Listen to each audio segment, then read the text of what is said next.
Okay, this is part 2. Um, Gotta love the 10-minute limit on the YouTube video upload. Well, anyway, so we're talking about the speed controls. They're DYS XS20As, 20 amp speed controls. I'm using the KISS. I'm using a KISS flight controller. Really, really cool flight controller. Super easy to set up. So I think it's a great flight controller thus far. Like I said, I've flown this thing line of sight, and this thing is so stable. I mean, it's ridiculous how stable it is. So now, mind you, it's that was with Horizon mode, or the mode that's got your gyro leveling on it. This thing doesn't have GPS or anything like that, which you don't want it on a frame like this. I mean, this thing's designed for acrobatics and really cool, flying and whatnot. So, I'm using a Team Black Sheep. It's a TBS Triumph antenna. And all this stuff is included in the kit. So, I don't have to talk a whole lot about it because Mike does a really good job explaining the build, what's all included, and whatnot. So he's got a great assembly video which I followed, and it's perfect. So kudos to Mike for doing that, because this is my first from scratch build, and yeah, I consider it a complete success. Less the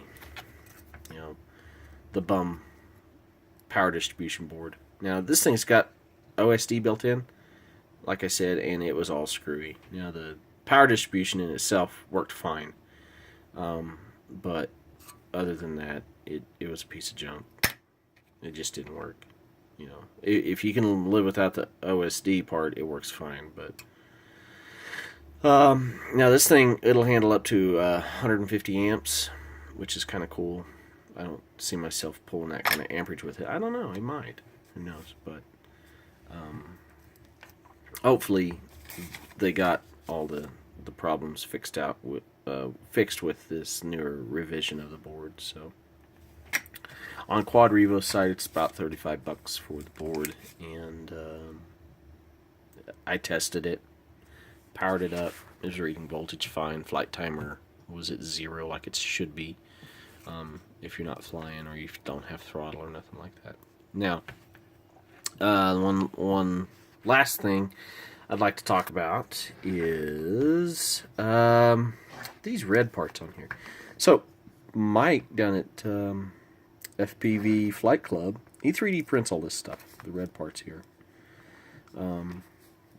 which you can buy. He doesn't sell the plans or nothing like that, which is cool because you can support him by buying the parts.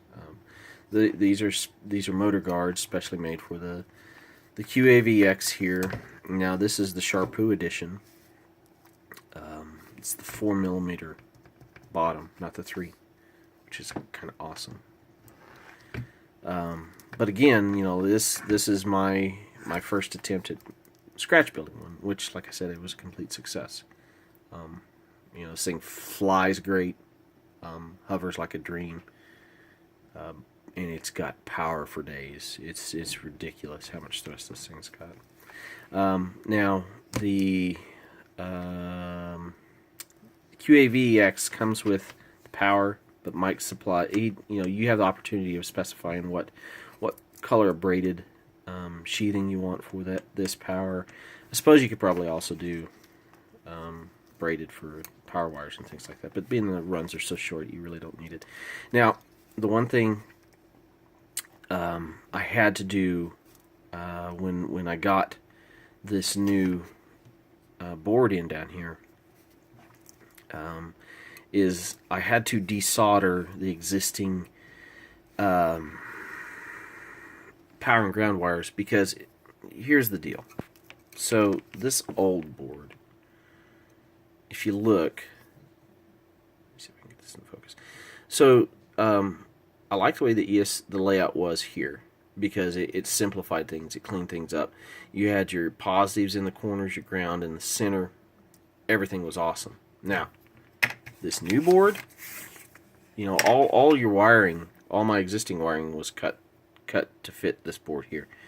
But if you look at this the new build or this new design, you get ground on one side, positive on another side, on the back side, because it actually fits like this. Okay, so these are your positive and negative. Let's see if I can get a hold of this back part here. This is your positive and negative for your battery. Let's get that focused. There we go. And your positives are on the back side, negatives on the front side. So all my wiring that was cut to fit this one was bad. So I had to desolder everything from the speed controls and solder on new wiring. Didn't have any of the silicone wire.